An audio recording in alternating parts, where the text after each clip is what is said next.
Hi all, അസ്സലാമലൈക്കും. Welcome back to Silna's kitchen. ഇന്നത്തെ recipe ഒരു അടിപൊളി ടേസ്റ്റി ആയിട്ടുള്ള ഒരു വെറൈറ്റി ആയിട്ടുള്ള ബ്രേക്ക്ഫാസ്റ്റ് ആയിട്ടും സ്നാക്സ് ആയിട്ടും കഴിക്കാൻ പറ്റുന്ന ഒരു അടിപൊളി റെസിപ്പിയാണ്. തേങ്ങാപ്പാലും മുട്ടയും കൊണ്ടാണ് നമ്മളിത് തയ്യാറാക്കിയെടുക്കുന്നത്. നല്ല ടേസ്റ്റാണ് ഇത് കഴിക്കാനായിട്ട്, ഭയങ്കര സിമ്പിളാണ്. അപ്പോൾ ഇതെങ്ങനെയാണ് തയ്യാറാക്കുന്നതെന്ന് അറിയാനായിട്ട് വീഡിയോ സ്കിപ്പ് ചെയ്യാതെ മുഴുവനായിട്ടൊന്ന് കണ്ടു നോക്കണേ. റെസിപ്പിയിലോട്ട് കിടക്കുന്നതിന് മുമ്പായി സിൽനാസ് കിച്ചൺ ചാനൽ ആദ്യമായിട്ട് കാണുന്നവരാണെങ്കിൽ പ്ലീസ് ഒന്ന് സബ്സ്ക്രൈബ് ചെയ്തേക്കണേ. ഒപ്പം ഈ വീഡിയോസ് നിങ്ങൾക്ക് ഇഷ്ടപ്പെടുകയാണെങ്കിൽ ഒരു ലൈക്ക് ചെയ്ത് ഷെയർ ചെയ്ത് സപ്പോർട്ട് ചെയ്യാനും മറക്കരുത്. ഇനി നമുക്കിത് എങ്ങനെയാണ് തയ്യാറാക്കുന്നതെന്ന് നോക്കാം. ഇതിനായി ആദ്യം തന്നെ ഒരു ബൗൾ എടുത്തിട്ട് അതിലേക്ക് 250 ml കപ്പിന്റെ അളവിൽ 2 കപ്പ് മൈദ ഇട്ട് കൊടുക്കുന്നുണ്ട്. മൈദയ്ക്ക് പകരം ഗോതമ്പ് പൊടി വേണമെങ്കിലും എടുക്കാവുന്നതാണ്. ഇങ്ങനെ ചെയ്യുമ്പോൾ മൈദയിൽ ചെയ്യുമ്പോൾ തന്നെയാണ് ഭയങ്കര ടേസ്റ്റ് ആയിട്ട് കിട്ടുന്നത്. അപ്പോൾ ഇതിലേക്ക് ഇനി ഒഴിച്ചു കൊടുക്കേണ്ടത് 1/2 കപ്പ് അളവിൽ തേങ്ങാപ്പാലാണ്. നല്ല കട്ടിയായിട്ടുള്ള തേങ്ങാപ്പാൽ ഒഴിച്ചു കൊടുക്കാം. 250 ml കപ്പിന്റെ അളവിൽ 1/2 കപ്പ് തേങ്ങാപ്പാൽ ഒഴിച്ചു കൊടുത്തിട്ടുണ്ട്. ഇനി ആവശ്യത്തിനുള്ള ഉപ്പും 2 സ്പൂൺ അളവിൽ നെയ്യും കൂടെ ഒഴിച്ചു കൊടുക്കുന്നുണ്ട്. നെയ്യുടെ മണം ഇഷ്ടമല്ലാത്തവർ ബട്ടർ ഉരുക്കി ഒഴിച്ചു കൊടുക്കാം. ഇനി ഇതിലേക്ക് ഒരു 1/4 കപ്പ് വെള്ളവും കൂടെ ഒഴിച്ചു കൊടുക്കുന്നുണ്ട്. ഈ ഒരു 250 ml കപ്പിന്റെ അളവിൽ തന്നെ എടുത്തിട്ട് 1/4 കപ്പാണ് ഒഴിച്ചു കൊടുത്തിട്ടുള്ളത്. ഇനി ഇത് ചപ്പാത്തിക്കൊക്കെ കുഴച്ചെടുക്കുന്ന ആ ഒരു പരുവത്തിലാണ് നമ്മളിത് കുഴച്ചെടുക്കുന്നത്. ഒരുപാട് ലൂസും ആവരുത്, ഒരുപാട് ടൈറ്റും ആവരുത്. ഇതുപോലെ കയ്യിൽ ഒട്ടിപ്പിടിക്കുന്ന ആ ഒരു പരുവം വരുമ്പോൾ ഓയിൽ ഒഴിച്ചു കൊടുക്കണമെന്നുണ്ടെങ്കിൽ ഓയിൽ ഒഴിച്ചു കൊടുക്കാം. ഞാനിവിടെ ഈ ഒരു ബൗളിൽ തന്നെ വെച്ച് കുഴച്ചെടുത്തു. നിങ്ങൾക്ക് വേണമെന്നുണ്ടെങ്കിൽ കൗണ്ടർ ടോപ്പിലോ അല്ലെങ്കിൽ ഒരു പരന്ന പാത്രത്തിലോ ഇട്ടിട്ട് നല്ല പോലെ കുഴച്ചെടുക്കാവുന്നതാണ്. എന്നിട്ട് ഇതുപോലെ ഈ ഒരു മാവിനെ 3ആയിട്ട് ഉരുട്ടിയെടുത്തിട്ടുണ്ട്. ഈ ഒരു മൈദമാവിൽ തേങ്ങാപ്പാലും അതുപോലെ തന്നെ നെയ്യും ഇനി മുട്ടയൊക്കെ ചേർത്ത് കൊടുക്കാനുണ്ട്. അതൊക്കെ ആകുമ്പോൾ ഒരു പ്രത്യേക ടേസ്റ്റാണ്.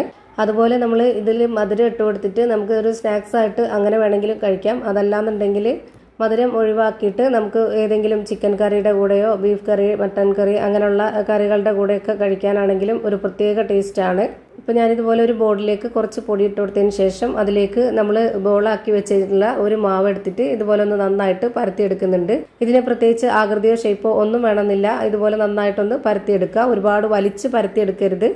എന്നിട്ട് വേണമെന്നുണ്ടെങ്കിൽ നമുക്ക് കറക്റ്റ് ഒരു ഷേപ്പിൽ കിട്ടാനായിട്ട് ഇതുപോലെ ഏതെങ്കിലും ഒരു അടപ്പ് വെച്ചിട്ടൊന്ന് കട്ട് ചെയ്തിട്ട് എടുക്കാവുന്നതാണ്. ഈ ഒരു വലിപ്പത്തിൽ തന്നെ ചെയ്യണമെന്നില്ല. കുറച്ചുകൂടെ ചെറുതായിരിക്കണമെങ്കിൽ അങ്ങനെ ആ ഒരു അടപ്പ് വെച്ചിട്ട് കട്ട് ചെയ്തെടുക്കാം. അതല്ല കുറച്ചുകൂടെ വലിപ്പത്തിൽ വേണമെങ്കിൽ അങ്ങനെയും ചെയ്യാം. ഇനി ഇതുപോലെ ഒരു ചെറിയ ബൗളിൽ ഒരു മുട്ട പൊട്ടിച്ചൊഴിച്ചതിന് ശേഷം അതൊന്ന് വിസ്ക് വെച്ചിട്ട് നന്നായിട്ടൊന്ന് ഇളക്കി കൊടുത്തിട്ടുള്ളതാണ്. അത് നമുക്ക് ഓരോ മാവിൻ്റെയും ഇതുപോലെ നടുഭാഗത്തായിട്ട് കുറച്ചൊന്ന് നമുക്ക് പുരട്ടി കൊടുക്കണം. എന്നിട്ട് ആ ഒരു മുട്ട പുരട്ടിയിട്ടുള്ള ആ ഒരു ഭാഗത്തായിട്ട് കുറച്ച് പഞ്ചസാര ഇട്ട് കൊടുക്കാം. ഞാനിതിൽ ഒരുപാടൊന്നും ഇട്ട് കൊടുക്കുന്നില്ല. ആ ഒരു മുട്ട പുരട്ടിയെടുത്ത് മാത്രം ഇത്തിരി പഞ്ചസാര ഇട്ട് കൊടുക്കുന്നുണ്ട്. ചെറിയൊരു ലൈറ്റ് ആയിട്ടുള്ള ഒരു മധുരമാണ് നമുക്കിതിൽ ആവശ്യം. നമുക്ക് ഈ ഒരു പഞ്ചസാരയ്ക്ക് പകരം ശർക്കര പൊടിച്ചത് ഇട്ട് കൊടുക്കണമെന്നുണ്ടെങ്കിൽ അങ്ങനെയും ചെയ്യാം. എന്നിട്ട് ഇതുപോലെ അടുത്ത ഒരെണ്ണം എടുത്തിട്ട് ഇതിൻ്റെ മുകളിലേക്കായിട്ട് ഇട്ട് കൊടുത്തിട്ട് ഇങ്ങനെ വക്ക് മൊത്തം നന്നായിട്ടൊന്ന് ഒട്ടിച്ചു കൊടുക്കുക. ഇതുപോലെ ഓരോന്നും ചെയ്ത് മാറ്റുന്നുണ്ട്. നല്ല ടേസ്റ്റാണ് ഇത് ചെയ്തെടുത്തിട്ട് കഴിക്കാനായിട്ട്. വൈകിട്ട് ചായയുടെ കൂടെ ഒന്നും വേണ്ട, ഇത് മാത്രം മതി നമുക്ക് കഴിക്കാനായിട്ട്. ഇനി അങ്ങനെയല്ല, നമുക്ക് കുറച്ച് കറിയോട് കൂടിയിട്ടൊക്കെ രാവിലെ ബ്രേക്ക്ഫാസ്റ്റ് ആയിട്ട് ചെയ്ത് കഴിക്കണമെന്നുണ്ടെങ്കിൽ ഈ ഒരു പഞ്ചസാര ഇട്ടാലും, ഇതിപ്പോൾ ലേറ്റ് ആയിട്ടല്ലേ പഞ്ചസാര ഇട്ടിട്ടുള്ളൂ, ആ ഒരു മധുരം അത്ര വലിയ മധുരമല്ല. അതുകൊണ്ട് തന്നെ നമുക്കിതിൽ ഈ ഒരു പഞ്ചസാര ഇട്ടിട്ടും നമുക്ക് വേണമെങ്കിൽ കറികളുടെ കൂടെ കഴിക്കണമെന്നുണ്ടെങ്കിൽ അങ്ങനെ കഴിക്കാം. ഏത് കറികളും ചേരുന്നതാണ്. പഞ്ചസാര ഇടാതെ നമുക്ക് ചുട്ടെടുത്തിട്ട് ഏതെങ്കിലും കറികളുടെ കൂടെ കഴിക്കണമെന്നുണ്ടെങ്കിൽ അങ്ങനെയും ചെയ്യാം. ഞാനിപ്പോൾ ഇതുപോലെ തന്നെ എല്ലാം ചെയ്തൊരു പാത്രത്തിൽ മാറ്റിയിട്ടുണ്ട്. ഇനി നമുക്കിതൊന്ന് ചുട്ടെടുക്കാം. അതിനായിട്ട് ഞാനിവിടെ ഒരു പാൻ വെച്ച് കൊടുത്തിട്ടുണ്ട്. അതിലേക്ക് ഫ്ലെയിം ഓണാക്കി കൊടുത്തതിന് ശേഷം നന്നായിട്ടൊന്ന് ചൂടായിട്ട് വരുമ്പോൾ ഒരു മീഡിയം ഫ്ലെയിമിൽ ഇട്ട് കൊടുത്തിട്ട് ഇതിൽ നിന്ന് ഓരോന്ന് ഇട്ട് കൊടുത്തിട്ടുണ്ട്. എന്നിട്ട് അതിന് മുകളിലേക്കായിട്ട് ഇതുപോലെ കുറച്ച് ഓയിലൊന്ന് ഒഴിച്ചു കൊടുക്കുന്നുണ്ട്. ഒരുപാട് ഓയിൽ ഒഴിച്ചു കൊടുക്കണമെന്നില്ല. ഇതുപോലെ ചെറുതായിട്ടൊന്ന് ഒഴിച്ചു കൊടുത്തിട്ട് ഇതുപോലെ ഒന്ന് സ്പ്രെഡാക്കി കൊടുത്താൽ മതി. 1 മിനിറ്റ് നേരം ഒരു സൈഡ് വെന്ത് കിട്ടുമ്പോൾ പിന്നെ നമുക്കിതൊന്ന് തിരിച്ചിട്ട് കൊടുക്കാം. ഒരേ ഫ്ലെയിമിൽ തന്നെ വെച്ച് കൊടുക്കണം. ഞാനിപ്പോൾ ഇവിടെ മീഡിയം ഫ്ലെയിമിലാണ് വെച്ച് കൊടുത്തിട്ടുള്ളത്. ഒരുപാട് ഫ്ലെയിം വെച്ച് പോയാൽ അതിൻ്റെ പരുവം തെറ്റും. ഇപ്പോൾ ഞാനിവിടെ ഒന്നും കൂടെ തിരിച്ചിട്ട് കൊടുക്കുന്നുണ്ട്. എന്നിട്ട് ഇതിൻ്റെ മുകളിലേക്ക് കൂടെ കുറച്ച് ഓയിൽ ഒഴിച്ചു കൊടുത്തതിന് ശേഷം ഇതുപോലെ ഒന്ന് സ്പ്രെഡ് ചെയ്ത് കൊടുക്കുന്നുണ്ട്. ഇതുപോലെ ഒരു സ്പൂൺ വെച്ചിട്ടോ അല്ലാന്നുണ്ടെങ്കിൽ ബ്രഷ് വെച്ചിട്ടോ ഒന്ന് സ്പ്രെഡാക്കി കൊടുക്കാവുന്നതാണ്. ഇനി ഇതിൻ്റെ ഏതെങ്കിലും ഒരു അറ്റത്ത് നമ്മൾ ഇതുപോലെ ഒന്ന് അമർത്തി കൊടുത്തു കഴിഞ്ഞാൽ ഇത് നന്നായിട്ട് പൊള്ളി വരും. ഓയിൽ വേണ്ടാത്തവർക്ക് അത് സ്കിപ്പ് ചെയ്യാവുന്നതാണ്. പക്ഷേങ്കിൽ ഈ ഒരു ഓയിലും അതുപോലെ തന്നെ പഞ്ചസാര, മുട്ട, തേങ്ങാപ്പാൽ, നെയ്യ് ഇതെല്ലാം കൂടെ ചേരുമ്പോൾ ഭയങ്കര ടേസ്റ്റാണ്. ഇതിന് ഒരു പ്രത്യേക വെറൈറ്റി ടേസ്റ്റാണ്.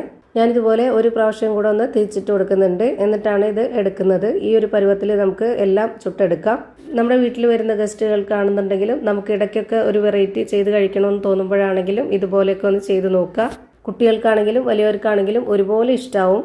ഇതെല്ലാം പൊള്ളി വരുന്നതുകൊണ്ട് തന്നെ നമുക്കിത് നല്ല സോഫ്റ്റ് ആയിട്ട് കിട്ടുകയും ചെയ്യും. അതുപോലെ തന്നെ ഇത് നമുക്ക് കറികളോട് കൂടി കഴിക്കാനും കറിയില്ലാതെ കഴിക്കാനും ഭയങ്കര ടേസ്റ്റാണ്. അപ്പോൾ ഇത്രയേ ഉള്ളൂ ഇന്നത്തെ വീഡിയോ ഇഷ്ടമായാൽ ലൈക്ക് ചെയ്യാനും കമൻറ്റ് ചെയ്യാനും ഷെയർ ചെയ്യാനും മറക്കരുത്. അതുപോലെ തന്നെ ഞാനിടുന്ന പുതിയ വീഡിയോസ് നോട്ടിഫിക്കേഷനായിട്ട് കിട്ടുന്നതിന് വേണ്ടി സബ്സ്ക്രൈബ് ചെയ്ത് ബെല്ലൈക്കൺ അമർത്തി അതിൽ ഓൾ എന്ന ഓപ്ഷൻ എനേബിൾ ചെയ്ത് കൊടുക്കാനും മറക്കരുത്. പുതിയൊരു വീഡിയോയുമായി വീണ്ടും വരും. Thank you for watching.